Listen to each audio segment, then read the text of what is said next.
maanta waa May Day waa maalintii shaqaalaha iyo xoogsatada adduunka ay xusi jireen laakiin sanadka saf marka viruska corona ayaa jiray xuskaasna oo bedelay habkii lagu dabaaldegayay in guriga laga soo shaqeeyay imka caalamku dhan caadi ka noqotay BBC ayaa kamid ah meelahaasi telefishinka BBC Somali ayaa isbedelku isna soo gaaray oo haleelay Aisha Afrax ayaa eegaysa viruska corona ka hor dhismahani wuxuu ahaa mid albaabadiisu dad badan ay isdawmarayaan wiishkiisana la isku garbiyo laba qansharaad ee dhismahan waa halka BBC World Service ka howlgasho waa goob luuqado fara badan looga hadlo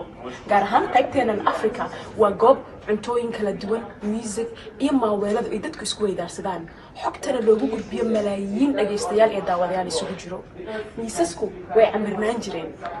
maanta se dad teel ah ayaa kuraas kala fog ku kala fadhiya BBC-du si weyn ayay u yareysay shaqaalaheeda ku sugan goobta shaqada si looga feejignaado faafitaanka fayraska corona haddaba saameyn caynkee ah ayay arrintaasi ku yeelatay soo saarista barnaamijyada COVID-19 ka hor marka aan hawl u baahdo asxaabteyda ayaa garbaha fadhin jirtay aan u dhiibin jiray laakiin iminka guryaha ayaa laga shaqeynayaa waa inaan telefoon diraa markasta aan qof wax uga baahdo maantay guriga ayaa ka shaqeynaya waxaana barnaamijku yahay COVID-19 oo ku saabsan saameynta ka dhalatay xayiraadda dawladuhu ay saareen dadkooda gaar ahaan xagga dhaqaalaha oo kale barnaamijkaas oo dhameystiran ayaa waxaa laga doonayaa in aan u gudbiyo barnaamij soo saar anna toddobaadkan guriga ayaan barnaamijka heegan uga ahay waxaan mar walba indhaha ku hayaa emailka iyo telefoonka si aan u qabto xilka la ii xil saaro maalinta sidoo kale waxa aanu xiriir joogto ah oo toos ah oo maalinlaha leenahay asxaabta ku sugan gobolka Geeska Afrika si sheekooyinka cusub ama warbixinada cusub aanu isula hubino isla markaana isula sheegno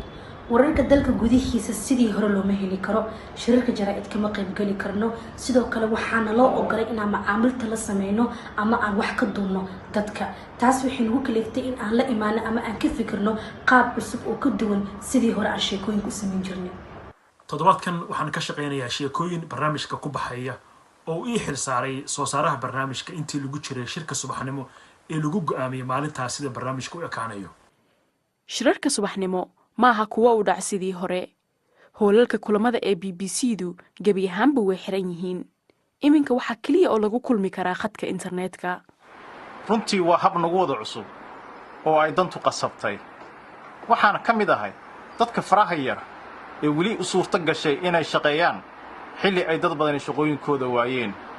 kaliya samaynta barnaamijyada ma aha waxa isbedelay waxaa sidoo kale isbedelay halka laga tabiyo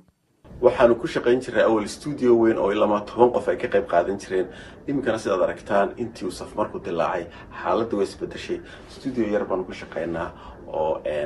laba qof oo kaliya ay caawiyaan oo ah soo saaraha iyo farsamayaqaanka kale BBC-da marka waxay tahay in goob kasto shaqaaba ay shaqada isbedeshay waxa dhab ah in COVID-19 wax weyn uu ka bedelay nolosheena dunida oo dhan waxaan rajaynaynaa in noloshu sideedii hore ay ku soo laaban doonto